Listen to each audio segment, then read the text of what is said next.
Hello everybody, MightyNifty here, and today we are going to be making Takoyaki, fried octopus balls straight out of Japan, inspired by my recent review of Katamari Damacy. I am going to be showing you the traditional method today, but in addition, I am going to show you a much easier method for those of you who don't have a takoyaki pan. Now, I know some of you are going to be turned off by the idea of octopus, but it is my favorite seafood, and if you just give it a shot, I know you'll love it. So let's get started. Alright, so to start off, into a pot of boiling water, I am going to dip my octopus, which has already been cleaned and freshened up for this recipe. Now, we're going to dip this in 2 to 3 times just to get those tentacles to curl up, and then we're going to put the other 2 in, and we are going to let that boil for 15 to 45 minutes. I know that's a huge variation, but essentially what you want to do is after 15 minutes, every 5 minutes or so, you just want to take the octopus out, maybe chop off a little bit of the tentacle and give it a taste until it's the right tenderness for you. Some people like it a bit more rubbery and tough, some people like it when it's completely cooked. I like it somewhere in the middle. So you can see here this beautiful purplish red color. And oh my god, it is just delicious. You could really just eat the boiled octopus like this, but that is not what we're doing today. So you're just going to want to take this to a cutting board and just cut this into bite-sized chunks, and you should be all set. Your octopus is ready to go. The last thing that I'd recommend is separating your octopus into the smaller tips of the tentacles and any smaller pieces, and separating out the bigger pieces. That way you can use the small pieces as a nice garnish and the bigger pieces inside the actual takoyaki. Alright, now that the octopus is all set, we're going to want to take a bowl with our flour in it and crack in 2 eggs. And then we just want to season this up with some black pepper, some garlic powder, some paprika, and a pinch of salt. Next, you're going to want to take your whisk and you're going to want to crack those egg yolks and break them open, and you're going to want to stir this into a slurry. Now, you don't have to get all the flour incorporated, just try to get as much as possible until it's getting really difficult to stir. And then you're going to want to take this. This is fish stock. I actually made it by taking some dashi powder and mixing it with some water, but you could use this with a bouillon cube, you could just buy it from the store, whatever you want to do.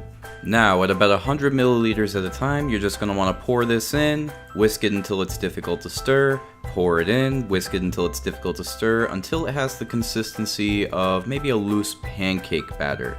And then you'll be all set and ready to take this to the stove. Now, traditionally you'd be using a cast iron takoyaki pan. These can run about $30 and they're used for takoyaki and not much else. So what I would recommend is using one of these. Yep, a mini muffin pan. It's super easy, almost everybody has one. If you don't have one, you can pick one up at Walmart. So now let's get started cooking. So what you want to do is first grease your muffin tin and get your heat onto about a medium heat, maybe a medium high, depending on how charred you like it on the outside. And you want to take your batter and pour it into every single muffin tin. Then you want to put 1 piece of octopus as well as some red pickled ginger, and you could put some spring onion in there, you could put some Bonito flakes. I'm just keeping this pretty simple. And you just want to cook this until the outsides are cooked. Then you want to take a toothpick and go around the outside and flip it over. Don't do this too late. Do it as soon as the outside is solidified, otherwise you'll end up with something that has a giant hole in it. The only problem with this method is that since this isn't a takoyaki pan, it's not going to be spherical, making these a bit lopsided and not exactly what you're looking for out of this recipe. So I came up with another method that I'll show you very soon, but you just keep turning these around normally and eventually you'll have some cooked, delicious takoyaki balls. Or, well, rhombuses in this case. Now, my simplified method is to actually take these and bake them like muffins at 375 degrees in the oven for 15 to 20 minutes. There are 2 upsides to this. 1, you don't have to do much work, you can just walk away and do something else. And 2, they're much healthier this way. Win-win, right? And then they come out looking like this.